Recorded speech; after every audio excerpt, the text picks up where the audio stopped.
Welcome to Rants TV. Nandito po tayo ngayon sa Marikina River in Marikina City. Please samahan niyo po ako mag-update dito sa ongoing construction ng flood control project, particularly dito sa Industrial Valley and Barangay Libis, Quezon City, at yung sa tapat naman po natin ay Barangay Santolan, Pasig City. Ito po yung update natin today, September 26, 2025. Last 2 weeks dito po tayo nag-update at ito na po ang progress niya. Ang laki na po ng improvement. Ngayon naman po, since may bagyong Opong na napakalakas daw po yun, wala pong pasok ang mga workers natin.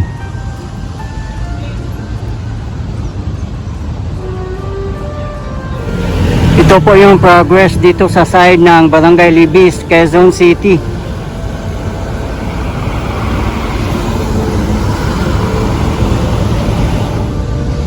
Ang mga contractors po dito ay Toyo Construction Company Limited and Shimizu Corporation. Sila po ay mga Japanese construction firms. Ang project na po na to ay funded ng Japan International Cooperation Agency or JICA.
For your info, name of project CP-3 Marikina River Improvement Works of the Pasig Marikina River Channel Improvement Project Phase 4.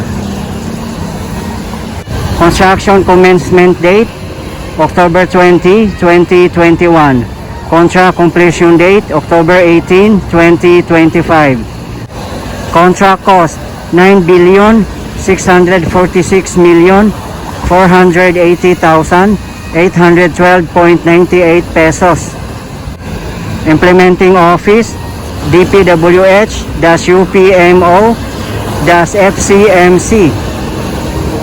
Percentage of completion 57.2866% as of August 31, 2024. Cost incurred to date 5,526,000,000 137,643.95 pesos. Ayan po ang gamit nila na sheet pile na napakakapal, napakahaba at napakatibay. Nasa 18 meters din po ang haba niyan. Ayan o, napakatibay po talaga niya kasi may kasama ng I-beam.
Pupunta din po tayo guys sa tapat natin sa Barangay Santolan, Pasig City.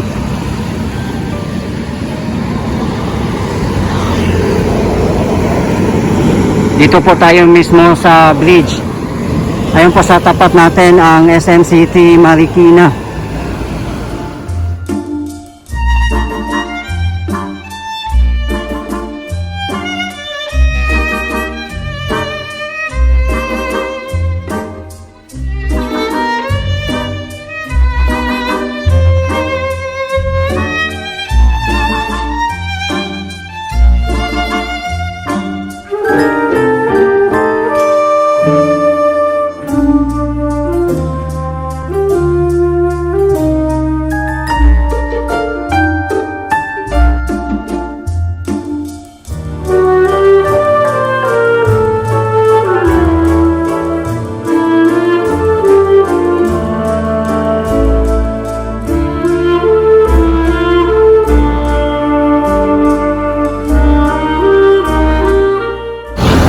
Mababa talaga ang level dito sa side ng Industrial Valley. Abangan na po natin kung magkakaroon ba dito ng mataas na pader.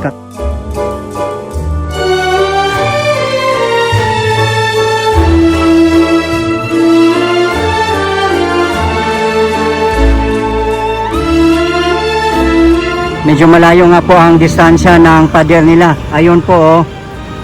Meron pong mga isang lane din siguro to yung lupa. Tatanggalin din po siguro nila yan pag matatapos na yung flood control dito na side. Napaka-useful po kasi ito para daanan po ng mga heavy equipments, mixer, crane, at iba pa. May nag-comments nga din po sa ating mga previous videos na sana magkakaroon daw po ng dredging para mas lumalim pa yung mga ilog natin at mas lumawak. Nang sa ganun hindi po siya basta-basta umapaw.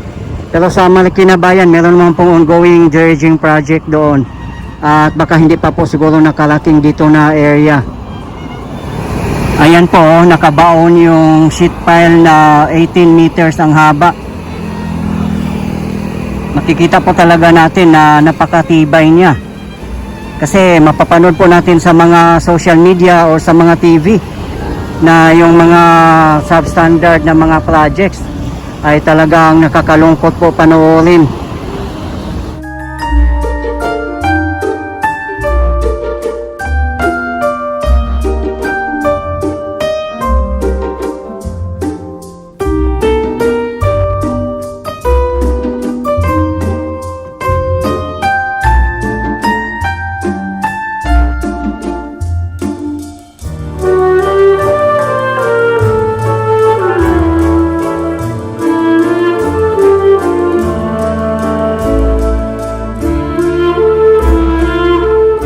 Dito na po tayo guys sa side ng Barangay Santolan, Pasig City.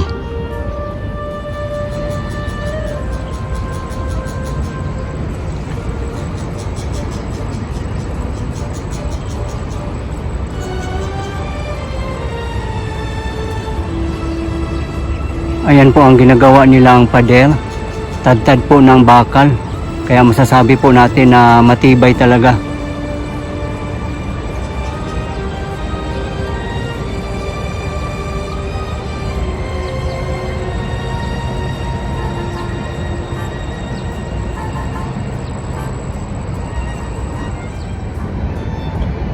Estimate ko lang yung taas ng pader dito. Nasa 20 feet po ang taas dito siguro. Same doon sa may Barangay Tumana at Barangay Malanday in Marikina City.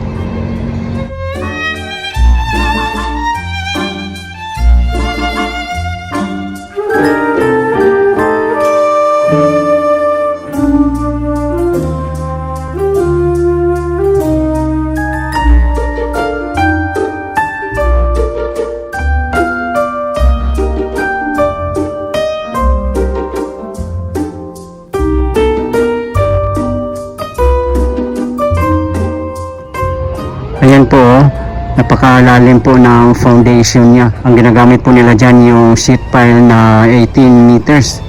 Yung may kasama na po ng I-beam.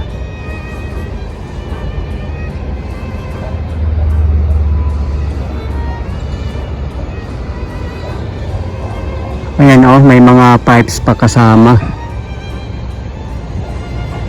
Kung matapos na po yung flood control dito, safe na po sa baha ang mga tao dito na side.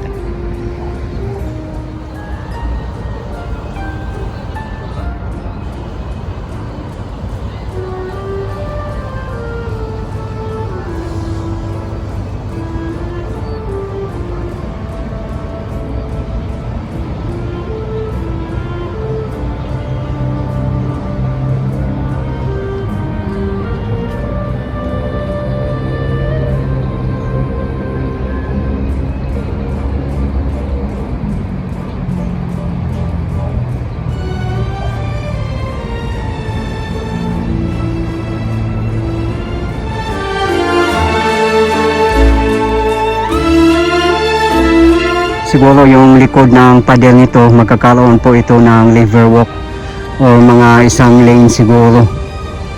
Kasi malawak pa po ang area sa likod ng dike.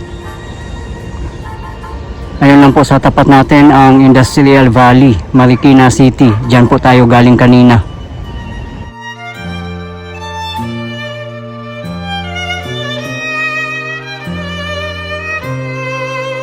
Sa mga hindi po nakakaalam, ang source po ng Marikina River ay galing po ito sa kabundukan ng Sierra Madre. Pababa papuntang Montalban, Rizal, San Mateo, Marikina, Pasig, at ang ending po nito ay Manila Bay.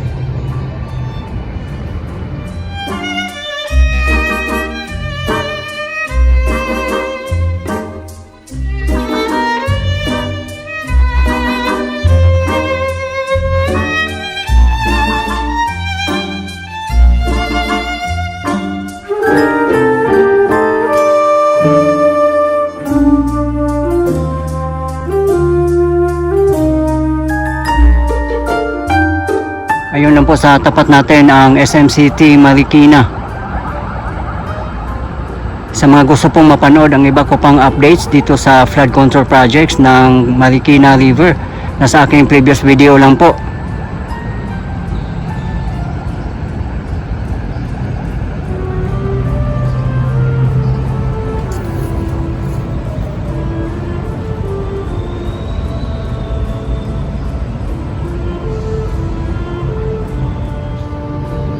Doon naman po na side ang Barangay Libis, Quezon City. Yung pinuntahan po natin kanina.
Kawawa din po yung mga lugar na biktima ng mga ghost contractors at ghost projects. Hindi pa rin po maibsan ang kanilang pangamba, lalo na pag dumating yung mga calamities tulad ng baha at mga bagyo. Marami nga din nagko-comment sa ating previous video na wala na po talaga silang tiwala sa mga local contractors dahil sa napakatinding corruption sa DPWH. Mas prefer na po nila ang mga foreign contractors katulad ng Japanese and Korean construction firms. Di bali na daw po mahal, at least sigurado naman po tayo sa quality na high standard at pangmatagalan na po. Kaya nga kawawa din po yung mga local contractors natin na gumawa po ng matino. Nadadamay po sila kasi na-generalize na po. Sana nga po matigil na ang corruption sa ating bansa at matuldukan na po para makaahon po tayo sa kahirapan. Kasi apektado po tayong lahat, lalong-lalo na po sa mga kababayan natin na nakatira sa flood-prone areas. Guys, ito po yung latest update natin ngayon dito sa ongoing construction ng flood control projects dito sa Industrial Valley in Marikina City, Barangay Libis in Quezon City, and Barangay Santolan, Pasig City segment as of today, September 26, 2025. Maraming salamat po sa patuloy yung suporta at panonood ng aking mga videos. I really appreciate po. At hindi po ako magsasawang i-update kayo, lalong-lalo na po sa mga government infrastructures. Mabuhay ang Pilipinas! Okay guys, thank you for watching and keep safe everyone.